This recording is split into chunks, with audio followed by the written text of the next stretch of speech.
আপনার ছেলে দিয়ে জাতির কিছু হবে এটা আমি মনেও করি না। কেন? আপনি ভুল বুঝেছেন। কি বুঝেছেন? সবার চাপে ছেলে কম হয়েছিল দেরিতে, তো ছেলেটাকে পড়তে দিয়েছিলাম জামিয়া সালাফিয়ায় বা মেয়েটাকে, তো দাখিল পরীক্ষা দিয়ে ভালো রেজাল্ট করেছে, প্লাস পেয়েছে। তো চাচি বলছে স্কুলে দাও, ডাক্তার হবে ভালো। দাদিও বলছে স্কুলে দে বেটা, একটা ডাক্তার হবে ভালো, একটা মেয়ে মানুষের ডাক্তারের প্রয়োজন বা একটা ইঞ্জিনিয়ার হবে। তো সবার চাপে ছেলেটাকে স্কুলে দিয়েছে। ইন্টার পরীক্ষার সময় 4 জন মাস্টার ছিল, বিশ্ববিদ্যালয়ে পরীক্ষার সময় সাবজেক্ট প্রতি একটা মাস্টার ছিল। যাক, আপনার কথা অনুপাতেও ডাক্তার হয়েছে, দেশে শিক্ষা অর্জন করে একটা ভালো ডাক্তার হয়েছে। এই চলে এ ভালো ডাক্তার, এ হলো প্রতারক। কিভাবে বলেন আব্দুর রাজ্জাক সাহেব?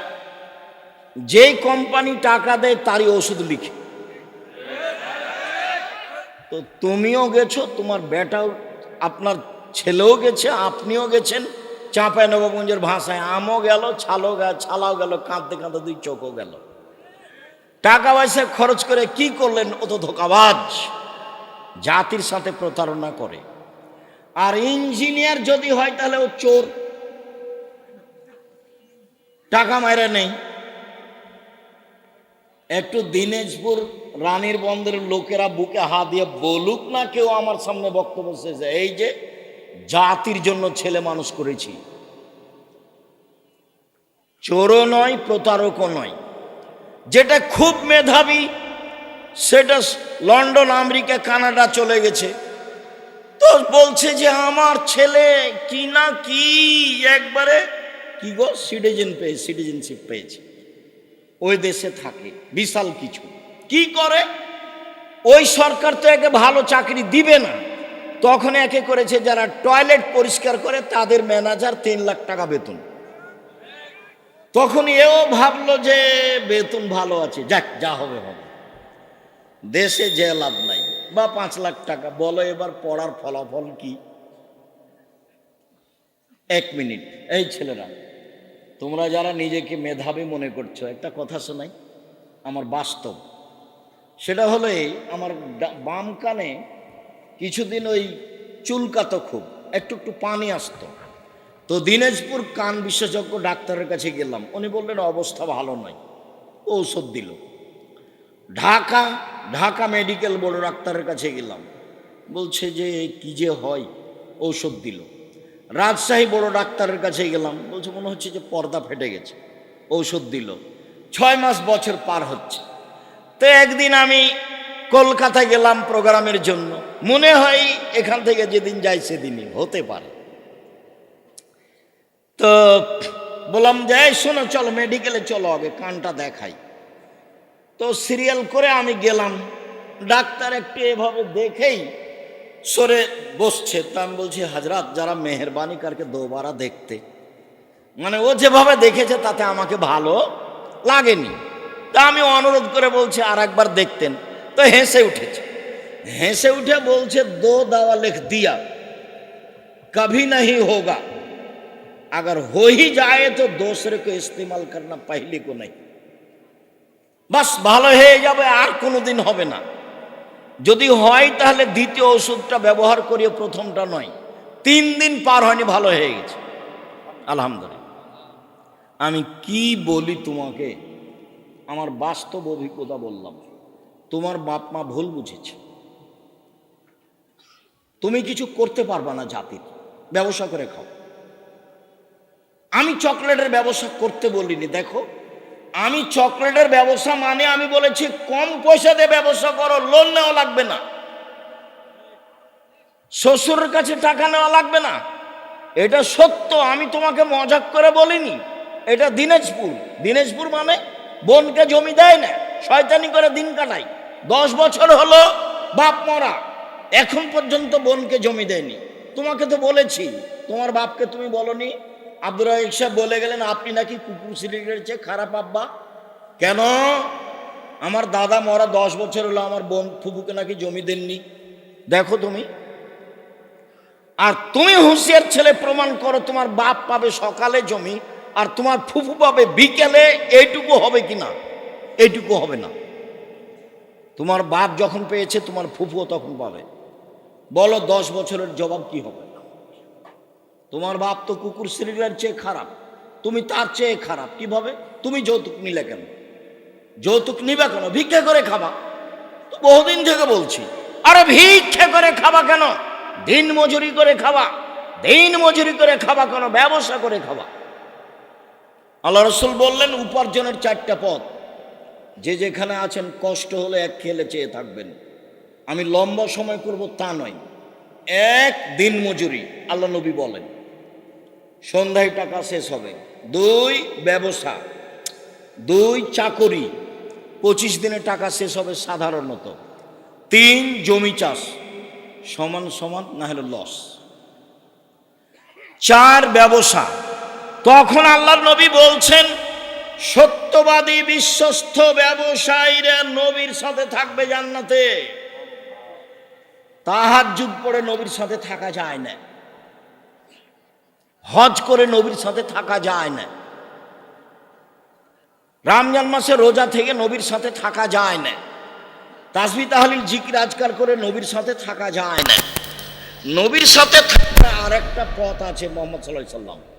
সেটা হলো এই 2টা কেউ মেয়ে যদি লালন পালন করে, 2টা বেটি, কি লালন পালন শিখিয়ে দিল, শিষ্টাচার শিখিয়ে দিল। একটু পরে আসছি ইনশাআল্লাহ।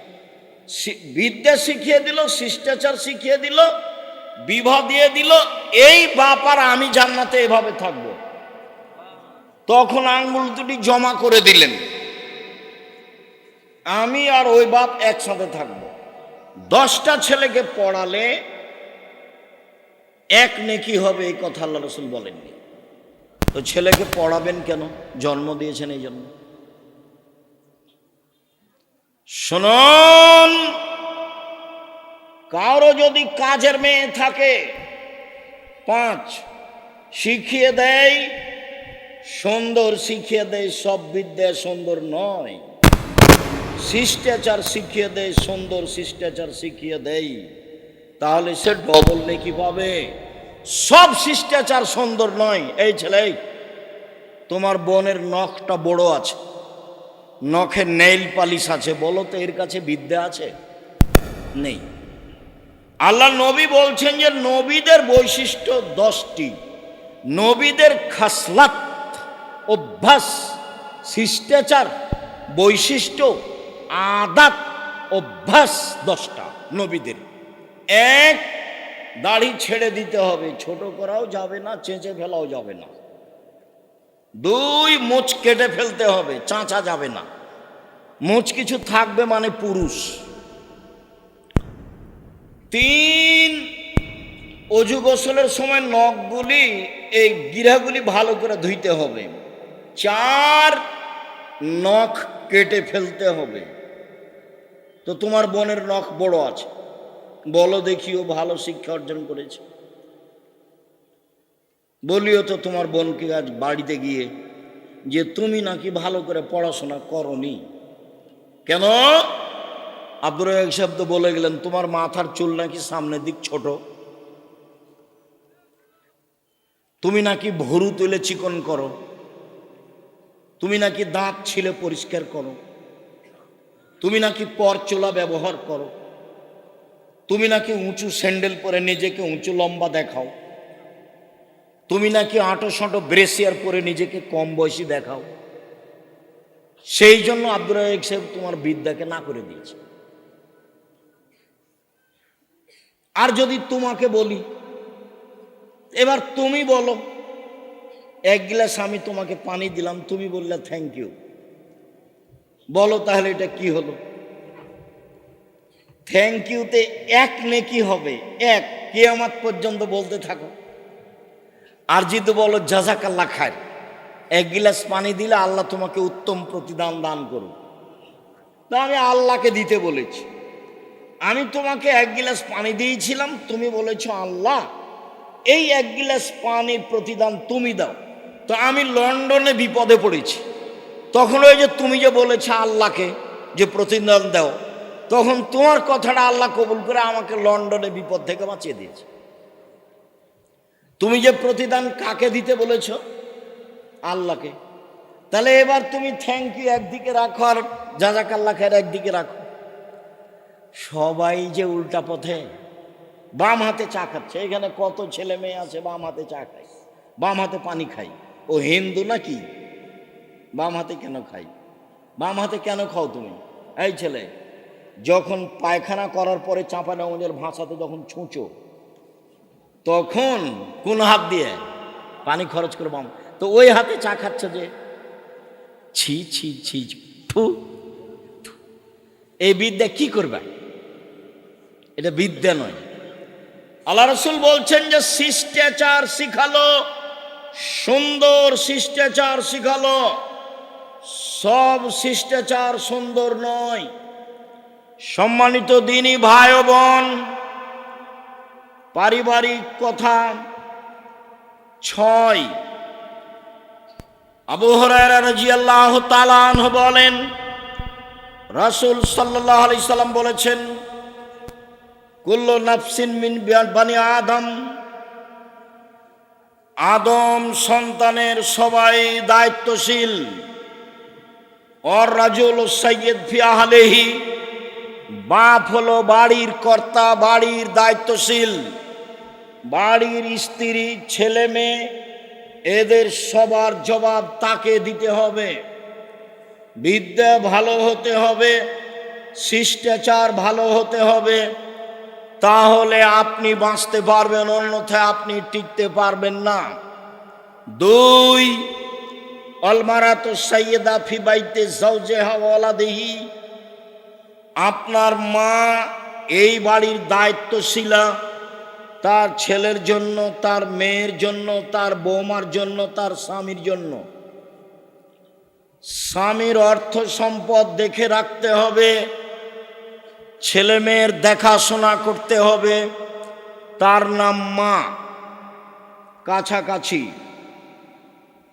জাবের বলেন, যেটা সব সময় বলি, জাবের রাদিয়াল্লাহু তাআলা আনহু বলেন, আমরা সফর থেকে আসছিলাম, আল্লাহর নবী বললেন, মদিনায় তোমরা এখানে থাকো, সকালে বাড়ি যাব। আমি জাবের বললাম, আল্লাহর নবী, আমি নতুন বিবাহ করেছি, আমাকে বাড়ি যেতে অনুমতি দেন। আল্লাহ নবী বললেন, নতুন বিবাহ করেছ? কুমারী মেয়ে বিবাহ করেছো না তালাক প্রাপ্তা মেয়ে বিবাহ করেছো? তো জাবের বললেন যে তালাক প্রাপ্তা মেয়ে বিবাহ করেছি। তা আল্লাহ রাসূল বললেন, কুমারী মেয়ে কেন বিবাহ করলে না? তুমি তার সাথে খেলতে, ও তোমার সাথে খেলতো। আল্লাহ রাসূল এই কথা বলছেন, এখন বলছেন শুনলাম, তার 13 জন স্ত্রীর 12 জনই 2-3বার বিবাহ হয়েছে। তার মধ্যে যেটা সবচেয়ে দামি স্ত্রী, তার মুহাম্মদ সাল্লাল্লাহু আলাইহি সাল্লাম হলেন তার 3 নম্বর স্বামী। বলেন তো তিনি কে? খাদিজা রাদিয়াল্লাহু। 2 জন স্বামী আগে পার হয়ে গেছে। ইনি হলেন সবচেয়ে দামি মহিলা পৃথিবীতে। আব্দুর রাজ্জাক সাহেব, থামেন থামেন থামেন, আপনার মুখে বহুদিন শুনেছি সবচেয়ে দামি মহিলা আয়েশা। হ্যাঁ, কথা ঠিক। আয়েশা রাদিয়াল্লাহু তাআলা আনহার ব্যাপার আল্লাহ রাসূল বললেন যে বড় বড় বড় বড় জান্নাত পাবে পুরুষেরা, কিন্তু মহিলারা তেমন বড় জান্নাত পাবে না। 1, ফেরাউনের স্ত্রী আসিয়া পাবে বড় জান্নাত। 2, ইমরানের মেয়ে মারিয়াম পাবে বড় জান্নাত। 3, আয়েশার সম্মান সকল মহিলার উপরে, সারিদ খাদ্য যেমন সকল খাদ্যের উপরে। গোস্তের ঝোলে রুটি ভিজালে তাকে সারিদ বলে। এই ছেলে, কষ্ট হলে কিছুক্ষণ অপেক্ষা করো, কাছাকাছি চলে এসেছি। আমি বুঝতে পারছি পরিবেশ অনুকূলে নয়, এটা আমিও বুঝি। তোমাকে আমি ঘন্টার ঘন্টা বেকায়দায় ফেলে রাখবো, এটা আমি চাইনি। সম্মানিত দিনী ভাই বোন, রাসূল সাল্লাল্লাহু আলাইহি ওয়াসাল্লাম বললেন, আয়েশার সম্মান সকল মহিলার ওপরে। সারিদ খাদ্য যেমন গোস্তের ঝোলে রুটি ভিজালে সারিদ হয়, তেমন সব খাদ্যের উপরে। এবার আয়েশা দেখেন, এবার খাদিজা। জিবরাইল আলাইহিস সালাম বলছেন মুহাম্মদ সাল্লাল্লাহু আলাইহি ওয়াসাল্লাম, ওই যে খাদিজা, ওই যে খাদিজা আসছে। ওর হাতে একটা পাত্র আছে, তাতে আছে তরকারি, তাতে আছে খাদ্য, তাতে আছে তরকারি, তাতে আছে খাদ্য। খাদিজা যখন আপনার কাছে আসবে তখন তিনটা কথা বলবেন। এক, ফাকরা আলাইহা সালাম মিন রাব্বিহা, তাকে বলেন খাদিজা আল্লাহ তোমাকে সালাম দিয়েছে। নেন এবার। দুই, খাদিজা জিবরাইল তোমাকে সালাম দিয়েছে। নেন এবার। তিন, খাদিজা তোমার জন্য জান্নাতে একটা হীরা মুক্তা মাণিক্য দিয়ে ঘর বানানো হয়েছে, যেখানে কোনো হইচই নেই, যেখানে কোনো কষ্ট ক্লেশ নেই, হীরা মুক্তা মাণিক্য দিয়ে। পৃথিবীর দামি মহিলা ফেরাউনের স্ত্রী, ফেরাউনের স্ত্রী বলছেন রব্বি ইবনিলাকা বাইতান ফিল জান্নাহ, আমার জন্য তোমার কাছে জান্নাতে একটা ঘর বানাও। এ কথা আসিয়া বলেন ফেরাউনের স্ত্রী। আর জিবরাইল এসে বলছেন যে খাদিজাকে বলেন যে আপনার জন্য জান্নাতে একটা ঘর বানানো হচ্ছে। এবার সমান করেন তো দেখি। আমি মনে হয় বুঝাতে পারিনি। হাদিস বুখারী মুসলিম। আবার বলবো নাকি? আবার বলি। জিবরাইল আমাদের নবীর কাছে এসেছেন, এসে বলছেন ওই যে খাদিজা আসছে, ওই যে খাদিজা আসছে। খাদিজার হাতে একটা বাটি আছে, ওতে আছে খাদ্য, ওতে আছে তরকারি, আপনার জন্য নিয়ে আসছে। ঠিক আছে, আসুক। আসলে আপনি তাকে তিনটা কথা বলবেন। এক, খাদিজা আল্লাহ তোমাকে সালাম দিয়েছে। দুই, খাদিজা জিবরাইল তোমাকে সালাম দিয়েছে। তিন, খাদিজা তোমার জন্য জান্নাতে একটা ঘর বানানো হয়েছে হীরা মুক্তা মাণিক্য দিয়ে, যেখানে কোনো হইচই নেই। এবার তাহলে কাকে তার পাশে দাঁড় করাবেন? আল্লাহ নবী বলছেন আয়েশা, শোনো শোনো শোনো আয়েশা, জিবরাইল তোমাকে সালাম দিল, জিবরাইল সালাম দিল। তখন আয়েশা রাদিয়াল্লাহু আনহা বলছেন ওয়া আলাইহিস সালাম ওয়া রাহমাতুল্লাহি ওয়া বারাকাতুহু, জিবরাইলকে সালাম, তার উপরে শান্তি। আরে আপনি তো দেখতে পান, আমি তো দেখতে পাই না, জিবরাইল কোথায়? আরে আপনি তো দেখতে পান, আমি তো দেখতে পাই না, জিবরাইল কোথায়? এক বিছানে তিনজন, এক ল্যাপের নিচে তিনজন, আয়েশা রাদিয়াল্লাহু আনহা, জিবরাইল আলাইহিস সালাম, মুহাম্মদ সাল্লাল্লাহু আলাইহি সাল্লাম, এক ল্যাপের নিচে তিনজন। তো আয়েশাকে আল্লাহ রাসূল বললেন জিবরাইল তোমাকে সালাম দিয়েছে। তো আল্লাহ নবী কি বললেন যে আয়েশা আল্লাহ তোমাকে সালাম দিয়েছে? না, তফাৎ বুঝাতে পারলাম না। আল্লাহ আয়েশাকে সালাম দেননি। আয়েশা কাকে সালাম, আল্লাহ কাকে সালাম দিয়েছেন? খাদিজাকে। তাহলে এবার সমান করেন দেখি। তো আমি চেয়েছি আপনি আমার দিনী বোন, একটু আয়েশা খাদিজার মতো হবেন। তো কোন শরমে আপনি দোকানে দাঁড়িয়ে জিনিস কিনছেন? ছি ছি ছি ছি ছি ছি ছি। আপনার একটু ইতস্তবোধ হয় না? আপনাকে একটু খারাপ লাগে না? অথচ আপনার গায়ে বোরখাও আছে। ছি, নাউযুবিল্লাহি মিন যালিক। লা হাওলা ওয়ালা কুওয়াতা ইল্লা বিল্লাহ। লা ইলাহা ইল্লা আনতা সুবহানাকা ইন্নী কুনতু মিনাজ জালিমিন। আল্লাহ তুমি বাঁচাও। জাবের তালাক প্রাপ্তা মেয়ে বিবাহ করলে কেন? শুনেন, আমার আব্বা শহীদ হয়েছেন উহুদের যুদ্ধে 9 জন মেয়ে রেখে। আমার 9 জন বোন আছে, এদের সমবয়সের, কম বয়সের, কম বুদ্ধির মেয়েকে আমি বিবাহ করতে চাইনি 4টা কারণে। শুনুন, আমার আব্বা শহীদ হয়েছেন উহুদের যুদ্ধে, 9 জন মেয়ে রেখে আমার 9 জন বোন আছে। এদের বয়সের, কম বয়সের মেয়ে আমি বিবাহ করতে চাইনি 4টা কারণে।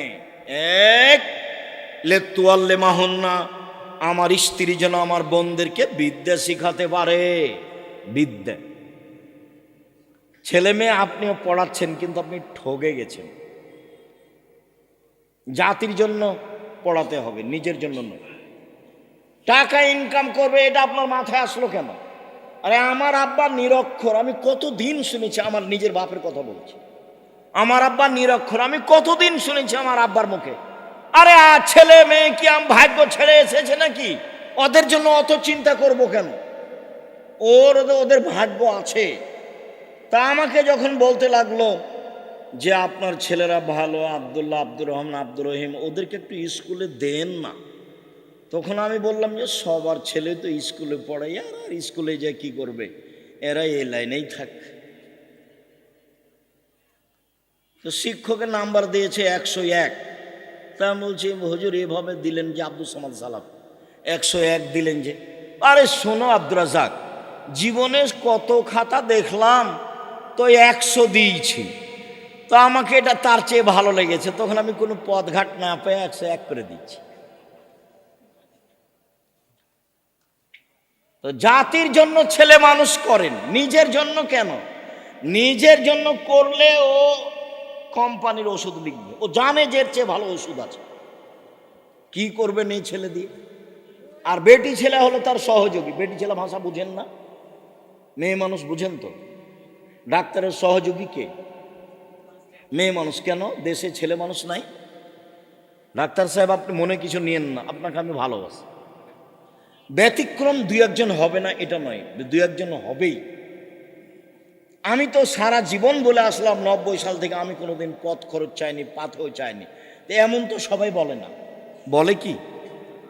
কারো মুখে আমি শুনিনি যে ওইও বলছে আমি কোনোদিন জীবনে পথ খরচ চাইনি। আমাকে যদি কেউ পথ খরচ দিতে চেয়েছে জোর করে, আমি যে আপনার প্রোগ্রামই করব না। আমার জীবনে কোনোদিন আমাকে কোনো এমপি, মন্ত্রী বা কোনো চেয়ারম্যান, সভাপতি, সেক্রেটারির নত হয়ে কথা বলা লাগেনি। ওটা আমার জীবনে ওই পাতাই নাই, ওই পাতা আমি ছেড়ে দিয়েছি। খুব সম্মান সহকারে জাতির সামনে দিন নিয়ে আস, এবং মনে বড় আছে, সাহস আছে। আম গাছে জাম ধরতে পারে, ধরে না। অমাবস্যা রাতে চাঁদ উঠতে পারে, উঠে না। সুঁয়ের ছিদ্র দিয়ে লাঙ্গলের ফল ঢুকতে পারে, ঢোকে না। সুঁয়ের ছিদ্র দিয়ে লাঙ্গলের ফল ঢুকে যেতে পারে। আম গাছে জাম ধরে যেতে পারে, অমাবস্যার রাতে চাঁদ উঠে যেতে পারে। আমি যেই কথা বলছি এতে সন্দেহ আছে বলে কিয়ামত পর্যন্ত চেষ্টা করলে সরিষা ঢোকানো যাবে না। তার নাম বুখারী, মুসলিম। জাবের, আমার 9 জন বোন আছে, আমি বেশি বয়সের মেয়ে বিবাহ করেছি। 1, আমার বোনকে বিদ্যা শিখিয়ে দিবে। 2, বলে তুয়ার দেবা হন না, আমার বোনদেরকে শিষ্টাচার শিখাবে। এই ছেলে, সব শিষ্টাচার সুন্দর নয়। বগলের লুম উঠিয়ে ফেলতে হবে, বেলেট দিয়ে কাটা যাবে না। নিচের লুম পরিষ্কার করতে হবে, ঊর্ধ্বে টাইম 40 দিন। শিষ্টাচার। ডান পায়ের জুতা আগে পরতে হবে, শিষ্টাচার। বাম পায়ের জুতা আগে খুলতে হবে, শিষ্টাচার। ডান কাতে শুইতে হবে, শিষ্টাচার। দোয়া পড়ে শুইতে হবে, শিষ্টাচার। দোয়া পড়ে উঠতে হবে, শিষ্টাচার। ডান হাতে খেতে হবে, শিষ্টাচার। পাশ থেকে খেতে হবে, শিষ্টাচার। বিসমিল্লাহ বলতে হবে, শিষ্টাচার। শিষ্টাচার দিয়ে ধর্ম ভর্তি। 1 গ্লাস পানি পান করলে কয়টা শিষ্টাচার লাগে? 5টা। শুনুন শিষ্টাচারের কাছে। এই ছেলে শোনো, তোমার আম্মাকে নিয়ে একটা কথা বলি। কাছাকাছি চলে এসেছি, কষ্ট নিও না। এবার শুধু তোমার আম্মার সাথে কথা বলছি, তুমি তোমার আম্মাকে বলে দিও। জাবের রাদিয়াল্লাহু তাআলা আনহু বলেন, রাসূল সাল্লাল্লাহু আলাইহি সাল্লাম বলেছেন, এই আমসাইতুম কুফু সিবিয়ানাকুম, সন্ধ্যার সময় বাচ্চাদেরকে ছাদের ওপরে নিয়ে যায় না, উঠানে আঙিনায় নিয়ে যায় না। শয়তান ছড়িয়ে পড়েছে, শয়তানের বদনজর লাগবে।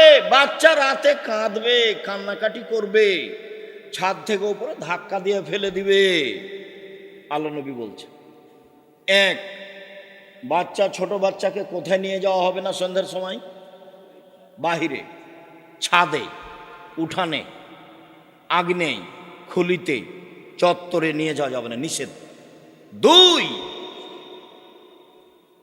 অগুল্লেখলাবদকরুল্লাহ, দরজা বন্ধ করো, বিসমিল্লাহ বলো। জ্বালানা বন্ধ করো, বিসমিল্লাহ বলো। তোমার আম্মাকে বলো দেখি, আম্মা কয়দিন বিসমিল্লাহ বলেছেন, দেখি তোমার আম্মা কি বলে। রাসূল সাল্লাল্লাহু আলাইহি সাল্লাম বলেন, ও কুকেরা বাকুম আযকুরুল্লাহ, দুধের পাতিল, আটার পাতিল, খাদ্যের পাতিল, চাউলের পাত্র সব ঢেকে রাখো, বিসমিল্লাহ বলো। অখাম্মেরু আনিয়াতাকুম, তরকারির পাতিল, যা কিছু আছে খাদ্যদ্রব্য যে খানা রেডি হয়ে আছে, দরজা নেই। আপনার স্ত্রী ঘুমানোর সময় বিসমিল্লাহ বলে একটা ছোট কাঠ খড়ি কাগজ রেখে দিবে। আল্লাহ রসুল বলছেন ভোর পর্যন্ত শয়তান এটা দিয়ে ঢুকতে পারবে না। কেন কেন তিনি বলছেন? শোনো, আযকুরুল্লাহ, ঘুমানোর সময় ল্যাম্প, বাতি, বাল্ব সব অফ করো, নইলে বাড়িতে রাতে আগুন লাগতে পারে, নইলে বাড়িতে আগুন লেগে যেতে পারে। এ কথা আল্লাহর নবী বলছেন, আমি বলিনি, বুখারী মুসলিম। তিনি বলছেন রাতে কতগুলি বালা মুসিবত চলতে থাকে, যেই খাদ্য খোলা থাকে বালা মুসিবত তাতে ঢুকে যায়, সকালে যে খাবে তারই রোগ ব্যাধি হবে। ভুলেও কোনোদিন বাজারের জিলাপি খাবা না যেটা খোলা আছে। এই যে এখন দেখো খোলা আছে, তুমি খাও, আমি তো খাই না। তুমি তো ধর্ম জানো না, তোমার মা জানে না, তোমার বাপ জানে না। তোমার মা মনে করছে বিবাহ হয়েছে, স্বামীর কাছে এসেছি তাই ছেলে হয়েছে, তাই আমি মা। কই, তোমার মা নিষেধ করেনি তো, তুমি জিলাপি খাও কেন? ওই যে খোলা মাঠে পড়ে আছে। নিষেধ কে করেছেন? মুহাম্মদ সাল্লাল্লাহু আলাইহি সাল্লাম। কে করেছেন? মুহাম্মদ সাল্লাল্লাহু আলাইহি সাল্লাম। কেন করেছেন? রাতে বালা মুসিবত চলে, যে খাদ্য খোলা আছে তাতে ঢুকে যাবে, যে খাবে তারই অসুখ হবে। আমি মনে হয় বুঝাতে পারলাম না কথা। শিষ্টাচার কি দিয়ে বুঝাই? আল্লাহ রাসূল বলছেন যে খাদ্যে বিসমিল্লাহ বলতে হবে। তোমার মা তোমার ভাইকে, ছোট ভাইটা ছোট বোনটাকে যতবার দুধে লাগাচ্ছে ততবার তোমার মাকে বিসমিল্লাহ বলতে হবে। যদি বিসমিল্লাহ না বলে, এই দুধ শয়তান খাবে, নিশ্চিত খাবে, অবধারিত খাবে। আল্লাহর নবী বলেছেন খাবে, অতএব খাবেই খাবে। আমার বোনদেরকে শিষ্টাচার শিখিয়ে দিবে। 3, বলে তুরাজ্জালাহুন্না, আমার বোনদের মাথার চুল চিরুনি করে সাজগোজ করে পরিপাটি করে রাখবে। 4, বলে তাকুমু আলাইহিন্না, আমার স্ত্রী আমার বোনদেরকে পাহারা দিবে। মা মানে 1, বিদ্যা শিখিয়ে দিবে। মা মানে 2, শিষ্টাচার শিখিয়ে দিবে। 3, বাচ্চাকে পরিপাটি করে সাজগোজ করে রাখবে। 4, বাচ্চাকে পাহারা দিবে। এর নাম মা, শিষ্টাচার। রাসূল সাল্লাল্লাহু আলাইহি সাল্লাম বলেন, কারো যদি 3টা মেয়ে থাকে, 1, বিদ্যা শিখিয়ে দেয়, 2, শিষ্টাচার শিখিয়ে দেয়, 3, বিবাহ শাদী দিয়ে দেয়, 4, আহসানা ইলাইহিন্না, তার সাথে ভালো আচরণ করে, তাহলে মেয়ে 3টি বিচারের মাঠে বাপকে জান্নাতে নিয়ে যাওয়ার জন্য জাহান্নাম থেকে অন্তরাল হবে। ওইদিকে জাহান্নাম, এদিকে বাপ, আর মধ্যে মেয়েরা একেবারে বেঁকে যাবে। আমার বাপকে জান্নাতে দিতে হবে আগে, তারপরে কোনো কথাই নাই। আল্লাহর সামনে তারা বলবে কোনো কথাই নাই, আমার বাপকে আগে জান্নাতে দিতে হবে, তারপরে কোনো কথা। কোন বাপ? 1, বিদ্যা শিখালো, 2, শিষ্টাচার শিখালো, 3, বিবাহ শাদী দিয়ে দিল, 4, ভালো আচরণ করলো। আমি মনে হয় বুঝাতে পারি না ভালো করে। মেয়ের সাথে খাস্টা মেষ্টা করা হবে না। একটা মেয়ে হয়েছে, তখন স্বামী স্ত্রী বলা বলি করছে, শাশুড়ি বলছে কি করবে, তাহলে একটা ডিপিএস খোলো, একটা গরু কিনো, গাভী। 2টা হয়েছে, তখন দাদিরাও বলছে কি করবি ভাই, একটা কিছু কর। 3টে যখন মেয়ে হয়েছে তখন বলছে ভাই এ বউ চলবে না, বউ তালাক দে। দাদিও বলছে, নানিও বলছে। দেখেন কেমন হয়ে আছে ধর্ম, কারোর কাছে শিষ্টাচার নাই। এই ছেলে তুমি জাতির কি করতে পারো? জাতির তুমি কি করতে পারো? তুমি শুধু মোবাইল চালা শিখেছ আর জেনা করতে শিখেছ মোবাইলে।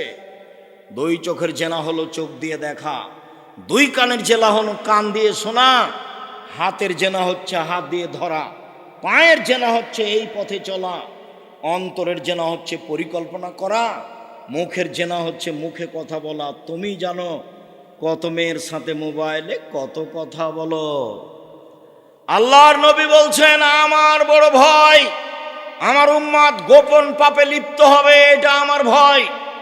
আমার বড় ভয় আমার মেয়ে গোপন পাপে লিপ্ত হবে, এটা আমার ভয়।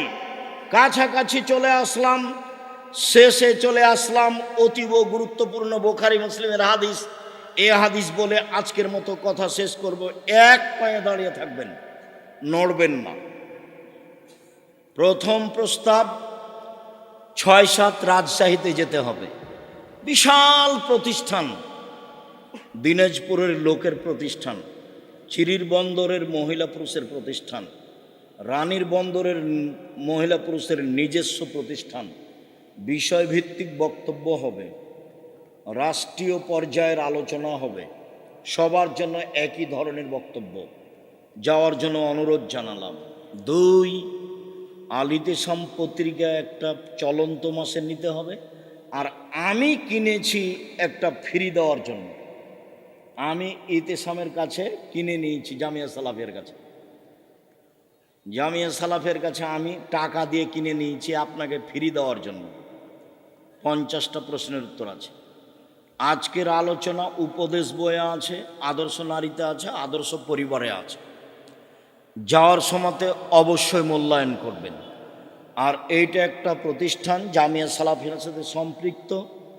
ছেলে মেয়ে অতীতে যা হয়েছে হয়েছে, ওটা ভুল করেছেন, এখন ফিরে আসেন। এই ছেলেরা তোমরাকেও বলছি, বিবাহ শাদী করেছো, বউ নিয়ে একটু ভালোভাবে চলো, খালি খাস্টা মেস্টা করো না, বউকে গালি দিও না। শোনো, 1, যে মানের খাচ্ছ বউকে সে মানের খাওয়াবা। 3, যে মানের কাপড় পরো সে মানের পরাবা। 3, কটু কথা বলবা না, গালি দিও না। একবার গালি দিলে 10 বছর ভালোবাসবে না।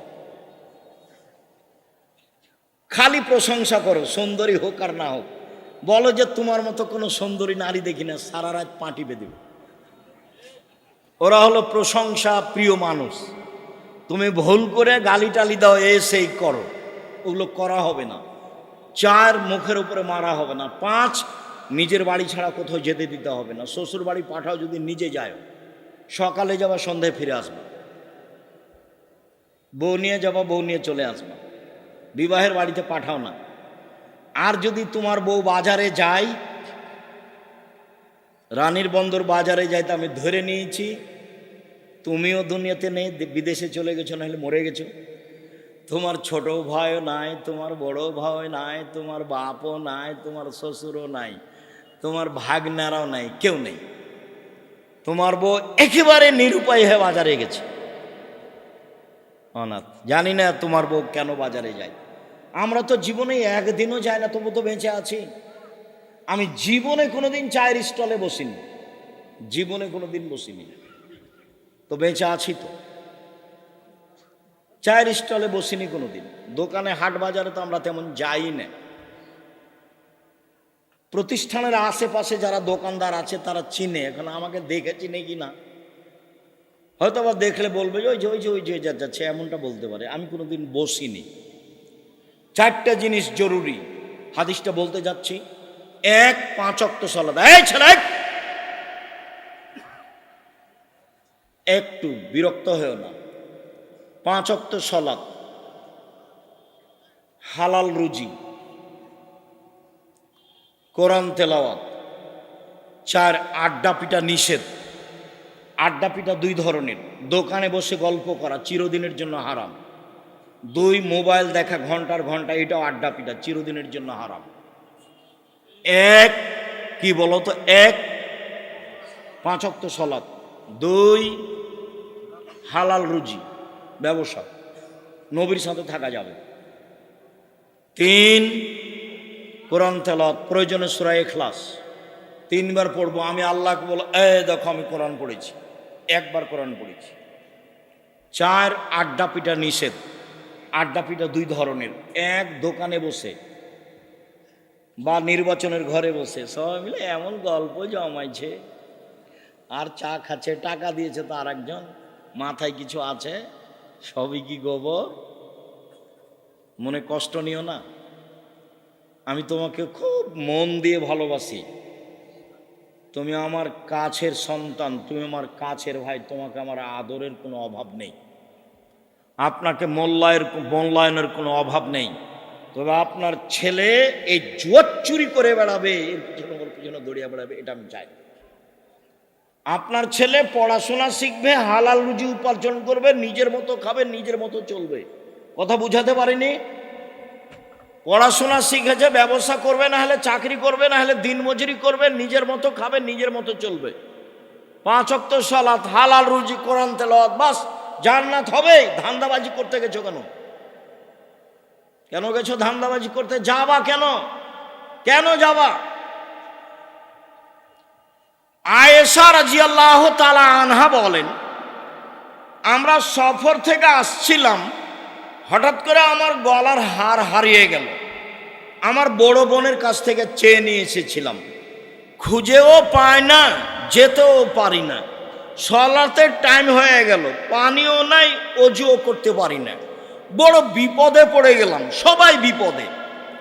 সবাই আমার আব্বাকে বলল, জানেন কি হয়েছে? কি হয়েছে? আরে আপনার মেয়ে তো হার হারিয়েছে, খুঁজে পায় না, যেতেও পারি না, পানিও নেই, অজুও করতে পারি না, সালাত আদায় করতে পারি না। তাই এই কথা শুনে আয়েশা রাদিয়াল্লাহু তাআলা আনহা বলেন, আমার আব্বা আমার দিকে আসলেন। উনি বলছেন আবু বকর সিদ্দিক আসলেন, ওয়াল্লাকা জানি লাকজাতান শাদীদা, আমার কোমরের উপরে এত জোরে তিনি মারলেন যে আমার স্বামী আমার উরু রানের উপরে মাথা দিয়ে ঘুমাচ্ছিলেন। যদি না ঘুমাতেন তাহলে আমি মায়ের কারণে দূরে সরে যেতাম, তিনি এত জোরে মারলেন। আরেকটু, বাংলাদেশে যদি জামাই মেয়ের উরু রানের উপরে মাথা দিয়ে ঘুমায়, তাহলে শ্বশুর ওইদিকে যাবে, এভাবে উল্টা ঘুরে দাঁড়াবে। আয়েশা রাদিয়াল্লাহু তাআলা আনহার বিবরণ বুখারী মুসলিম। আবু বকর সিদ্দিক আমার নিকটে আসলেন, খুব জোরে আঘাত করলেন, লাকাজানি লাকজাতান শাদীদা, খুব জোরে আঘাত করলেন। ওই সময় আমার স্বামী আমার উরু আমার রানের উপরে মাথা দিয়ে ঘুমাচ্ছিলেন, না ঘুমালে আমি মায়ের কারণে দূরে সরে যেতাম, এত জোরে মেরেছেন। এইবার কথা, সবচেয়ে বড় মানুষে মারলেন, নবী রাসূল ব্যতীত, নবী রাসূল বাদ দিয়ে পৃথিবীর ইতিহাসে আবু বকর সিদ্দিক রাদিয়াল্লাহু তাআলা বড় মানুষ কেউ নেই। বুঝাতে পারিনি কথা? নবী রাসূল বাদ দিয়ে পৃথিবীতে সবচেয়ে বড় মানুষ কে? আবু বকর সিদ্দিক রাদিয়াল্লাহু তাআলা। সবচেয়ে বড় মানুষে মারলেন, সবচেয়ে বড় মানুষের সামনে মারলেন কে? মুহাম্মদ সাল্লাল্লাহু আলাইহি সাল্লাম। সবচেয়ে বড় মহিলাকে মারলেন, কাকে মারলেন? আয়েশা রাদিয়াল্লাহু তাআলাকে মারলেন। বিবাহদারী মেয়েকে মারলেন, মেয়ের বিবাহ দিয়ে দিয়েছেন। জামাইয়ের সামনে মারলেন, হাত দিয়ে মারলেন, দিন দুপুরে মারলেন, প্রায় 1400 মহিলার সামনে মারলেন, 1400 মানুষের সামনে মারলেন, মহিলা নয়, 1400 মানুষের সামনে মারলেন। সবচেয়ে বড় মানুষে মারলেন, সবচেয়ে বড় মানুষের সামনে মারলেন, সবচেয়ে বড় মহিলাকে মারলেন, হাত দিয়ে মারলেন, বিবাহদারী মেয়েকে মারলেন, জামাইয়ের সামনে মারলেন, দিন দুপুরে মারলেন, খোলা মাঠে মারলেন। এত বড় বাপে এত বড় বেটিকে এত মানুষের সামনে মেরে দিলেন, ভুল কোথায় হারটা হারিয়ে গেছে বুঝতে পারেননি, এ হলো ভুল। আর আপনার মেয়ে দোকানে দাঁড়িয়ে আছে বোরখা পরে, খারাপ লাগলো না? আপনি একটা ধমকও দিতে পারেন না? মেয়েটা ক্লাস 10-এ পড়ে, নখ বড় আছে, চুল ছোট আছে, আপনার প্যান্টটা আঁটো সাঁটো আছে, পায়জামাটা কত কি আছে, আপনার ভুরু তোলা আছে, ভুরু চিকন করা আছে, নাক পরিষ্কার করা আছে, কত কি যে আছে, দাঁত ছিলা আছে, সবই নাজায়েজ হারাম। আপনি ধমকও দিতে পারেন না। আপনার বউ তো বাপের বেঁচে থাকা ঠিক নয়, মরে যাওয়া ভালো। মেয়ে লালন পালন করবে জামিয়া সালাফে ইনশাল্লাহ। 5000-এর বেশি ছেলে মেয়ে আছে, 500-র অধিক এতিম অসহায় আছে। আপনার মেয়েকেও পড়াবো ইনশাল্লাহ। আপনার মতো বাপের আমি বেঁচে থাকা চাইনি। বাপ যেভাবে পরিবার কন্ট্রোল করা যাবে তার নাম বাপ। কথা দিয়ে পিটিয়ে পরিবার কন্ট্রোল করবো, এ দেখেন বাপ মেয়েকে মারে দিলেন। বিবাহদারী মেয়েকে, বাপের কাছে মেয়ে কোনোদিন বড় হয় না, বুঝাতে পারিনি। বাপের কাছে মেয়ে কোনোদিন বড় হয় না। জামাইয়ের সামনে মারলেন, জামাই কোনো কিছু বলতে পাবেন না। সম্মানিত দিনী ভাই বোন, আলোচনার শেষে চলে আসলাম। আমাদের গাড়িতে বই পুস্তক আছে, কোথায় আছে তা আমি ঠিক বলতে পারছি না, এখানে আছে। আমার সব দিনী ভাই বোন, আদর্শ পরিবার উপদেশ, এগুলোতে আজকের বিবরণ আছে। আর ইতেসাম পত্রিকা সবাই নিয়ে যাবেন। কয়েকটা জিজ্ঞাসা, পত্রিকা কেউ ছেড়ে যাবেন না। গাড়ি ভর্তি বই নিয়ে আসা হয়েছে আপনার জন্য। 10 টাকা, 20 টাকা, 50 টাকা, 200 টাকা যেন আপনার কাছে বেশি না হয়। আর আব্দুল্লাহর একটা বই ছিল মিন্নাতুল বারি, দেখুন তো আছে কি না। আব্দুল্লাহর বই মিন্নাতুল বারি, এটা কোথায়? ও নীলফামারী, নীলফামারী বড় মাঠ, 31শে অক্টোবর। আসেন, আমার ছেলেদেরকে আমার জমি ভাগ করে দিয়েছে, এখন তারা ওসর দেয় না, এতে কি আমার পাপ হবে? আপনি বলতে থাকেন, বাস বলতে থাকেন, আপনার পাপ হবে না। হানাফি ইমামের পিছনে নামাজ পড়লে নামাজ হবে কি? ফজর আর আসর পড়িয়েন না, কেননা তারা ঠিক টাইমে পড়ে না। ওই সময়ে রাসূল বাড়িতে পড়তে বলেছেন, বাকি পড়েন সাথে, ক্ষতি হলে তারাকে জবাব দিতে হবে। স্বামী যদি স্ত্রীর দুধ পান করে ফেলে, তাহলে করণীয় কি? কিছুই করণীয় নাই, খেয়েছে। এতে বউ বাদ পড়েনি, বউ তালাক হয়নি। খাবে কেন বোকামি? স্বামী দুধ খাবে কেন? বাচ্চার দুধ খেয়েই যদি নেয় কোনো সমস্যা নেই, বিবাহের সংসারের কোনো ক্ষতি হবে না।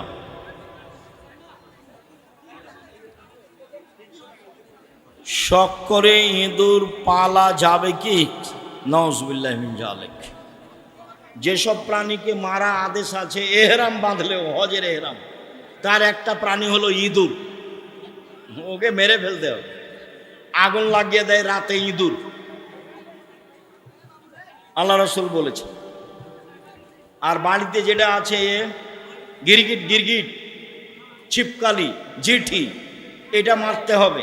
কাকলাস, ডাহিন নয়, কাকলাস নয়, যেটা রং পরিবর্তন করে। মারতে হবে কোনটা বলো তো? যেটা বাড়িতে থাকে জিঠি, সেটা মারতে হবে। আর মারতে হবে না কোনটা? কাকলাস, ডাহিন, যেটা রং পরিবর্তন করে। আমার ছেলেকে 3 লক্ষ টাকা যৌতুক নিয়ে বিয়ে দিয়েছি, ওই টাকা ছেলে নিয়েছে, আমি টাকা হাতে নিইনি, এতে আমার কি পাপ হবে? আপনার সম্মতি ছিল। অতএব দেখলেন আপনার ছেলের আপনার উল্টা হয়ে গেছে। এইগুলো ছেলে আপনার ছেলে নয়, ভাতিজা নয়, আপনার ভাইয়ের ছেলে। টাকা ফেরত দিতে হবে। মসজিদের কাতারের মাঝখানে পিলার থাকলে ওই কাতারে নামাজ হবে না। কাতার যে পিলার আছে ওখানে কাতার বাঁধা যাবে না, সারি লাইন হবে না, আগে পিছে চলে যেতে হবে। জুমার দিন 2 আজান দিলে কি কোনো ক্ষতি আছে? বিদাত। ক্ষতি মানে 2 আজান বিদাত। 30 বছর থেকে বলছি, কলমে লিখেছি। দেখো, প্রচলিত সালাত বনাম রাসূল সাল্লাল্লাহু আলাইহি ওয়াসাল্লামের সালাত, যাওয়ার সময় নিয়ে যাবেন। দুই আজান বেদাত বলা আছে। প্রচলিত সলাৎ বনাম রাসূল সাল্লাল্লাহু আলাইহি সাল্লামের সলাৎ, প্রচলিত সলাৎ বনাম রাসূল সাল্লাল্লাহু আলাইহি সাল্লামের সলাৎ। আল না হলে আব্দুর রাজ্জাক ইউসুফের লেখা নামাজের বই।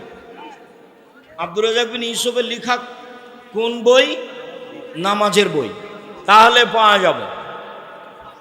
দ্বিতীয় বিয়ে করতে গেলে কি প্রথম বড়ের অনুমতি লাগবে? জি না। এদেশে দ্বিতীয় বিবাহ করিয়েন না, খালি ঝামেলা, খালি মারামারি, মাটির সমস্যা। শান্তির চেয়ে অশান্তি বেশি। দ্বিতীয় বিবাহ করিয়েন না, আমার পরামর্শ। সংসার নাই চলে সেটা ভিন্ন কথা।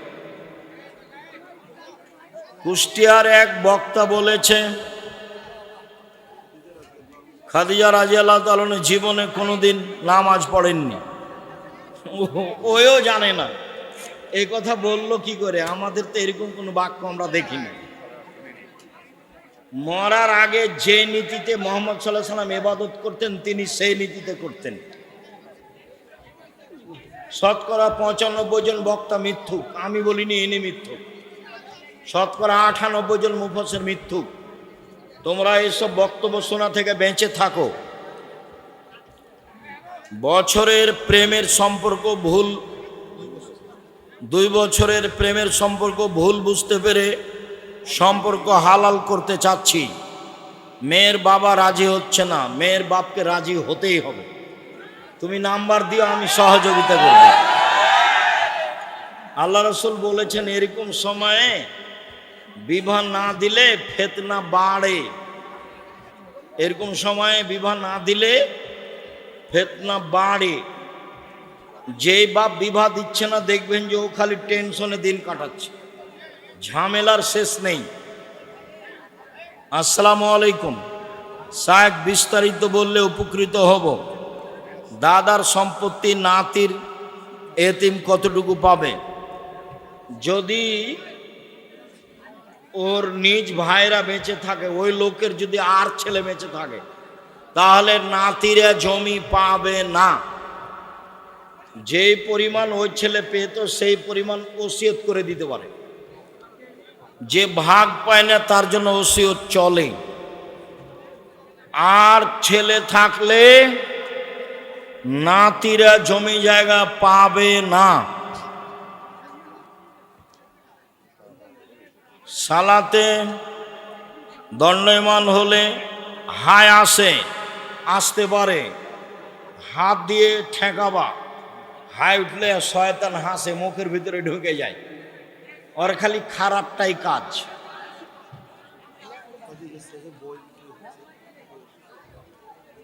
আপনাদের আমি অনুরোধ জানাচ্ছি, খালি হাতে যাবেন না কেউ। না হলে একটা লিতে সম্পত্তিকে নিয়ে যাবেন, একটা ফ্রি আছে, ওটা আমি কিনে নিয়েছি আপনাদের জামিয়া সালাফের নিকট থেকে, আপনাদেরকে ফ্রি দেওয়ার জন্য। একজন ইমাম ফরজ সালাত এবং মৃত ব্যক্তিকে দাফন করার পর হাত তুলে দোয়া করাকে বিদাত বলছে। ঠিকই বলেছে, হাত তুলে দোয়া করা ব্যক্তিগত ব্যাপার। কিন্তু ওই ইমাম মসজিদে ফরজ সালাতের পর দোয়া করে এবং মাসালা জানতে চায়, ওই ইমামের পিছনে সালাত আদায় করা যাবে? সালাত যাবে, তার পিছনে সালাত হবে।